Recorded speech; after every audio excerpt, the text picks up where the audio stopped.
আছো তোমরা সবাই? আশা করছি সবাই খুব ভালো আছো। আমিও খুব ভালো আছি। আজ সোমবার, এখন বাজে 6:30। এখন থেকে আমি আমার ব্লগটা শুরু করছি। আজকে ঘুম থেকে উঠেছি 6:45টার দিকে।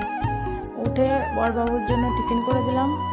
ও টিফিন গুছিয়ে ও বেরিয়ে গেল কলেজের জন্য। তারপর আমি চলে আসলাম ঘরে। এখন বিছানা দেখছো, বিছানা তুলে নিচ্ছি। আর আজকে দেখছো সকালবেলা উঠে এখন 6টা 6:30 বাজে, তাতেই এত রোদ। জানি না পরে কী হবে। তো দেখো আমার বিছানাটা গোছানো হয়ে গেছে। বিছানা গুছিয়ে চলে আসলাম চা খেতে। আমি এমনিতে এখন তেমন চা খাই না, তবে আজকে শরীরটা কেমন ম্যাচ ম্যাচ করছে, তাই ভাবলাম একটু চা খেয়ে নিই। তো দেখো আমার চা বানানো হয়ে গেছে। চা আমি একটা নেব, বাবাকে দেবো, মাকে দেবো।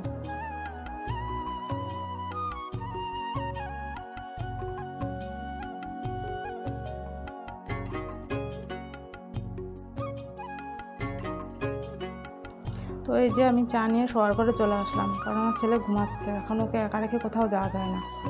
তো এখানে বসে চাটা খেয়ে নেব। আর আজকে চাটা না খুব মিষ্টি হয়ে গেছে, সেই জন্য আমার খেতে তেমন ভালো লাগছিল না। তো কি করা যাবে, করেছি যখন খেতেই হবে। চা খেয়ে চলে এলাম রান্নাঘরে। আজকে জগন্নাথ দেবের রথযাত্রা, মানে আজকে উল্টো রথ। তো আজকে দেখো রান্না হবে খিচুড়ি আর একটা লাবড়া।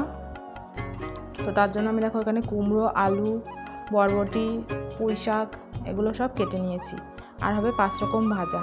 এই যে আলু ভাজা, কুমড়ো ভাজা, ওখানে একটা বেগুন কেটে নিয়েছি, এখানে আছে ভেন্ডি, আর দুটো ছোট্ট ছোট্ট পটল ছিল, সেগুলোকেও কেটে নিয়েছি।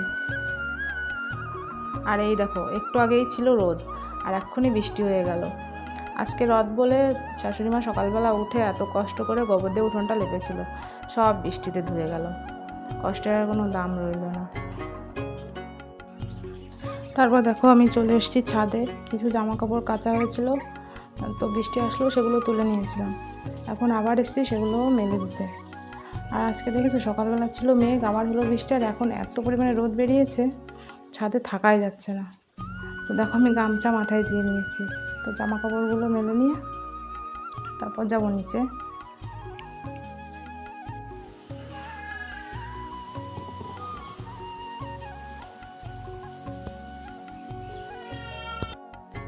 তো দেখো এখন আমি চলে এসেছি ঘর মুছতে। যেখানে পুজো হবে ওই রুমটা, তার পাশের রুমটা, ওই দিকের বারান্দা সবই আমার মোছা হয়ে গেছে। তো ওই দিকটায় পুজো হবে, তো পুজোর জোগাড় করবে, সেই জন্য আগে ওই দিকটা মুছে দিলাম। আর এখন এই যে আমার ঘরটা আর পাশের ছোটো ঘরটা, বারান্দা সব মুছে নেব। মুছে তারপর আমি যাবো স্নান করতে। তো চলো মুছে নিই।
এই যে আমি ঘরটার মুছে স্নান টান করে পুজোর জন্য রেডি হয়ে গেছি। এখন পুজোর ওখানটায় যাব। তো চলো তোমাদের নিয়ে যাই। এই যে পুজোর সব জোগাড় হয়ে গেছে।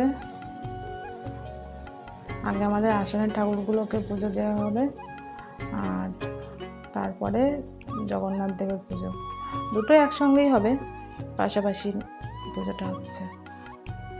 আর এই যে জগন্নাথ দেবের জন্য দেখো প্রথমে ফল প্রসাদ হয়েছে, ওদিকে হচ্ছে খিচুড়ি, 5 রকমের ভাজা, লাবড়া।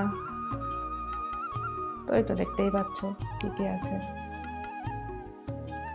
আর এই যে আমাদের ছোট্ট রথ, জগন্নাথ দেব মাসি বাড়ি এসেছিল, আজকে বাড়ি ফিরে যাবে। আমরা কিন্তু কোনো পুরোহিতকে পুজো করাই না, ঘরেই আমরা নিজেরাই সব যোগাযন্ত্র করে নিজেরাই নিজেদের মতন করে পুজো দিয়েছি। অনেকে ছিল, আমাদের বাড়ির সবাই। আর এই যে পুজো দিচ্ছে আমার ননদ, আর পাশে এটাও একটা ননদ। তো তোমাদের কাদের কাদের বাড়িতে জগন্নাথ দেবের পুজো করা হয় আমাকে কমেন্ট করে অবশ্যই জানিও।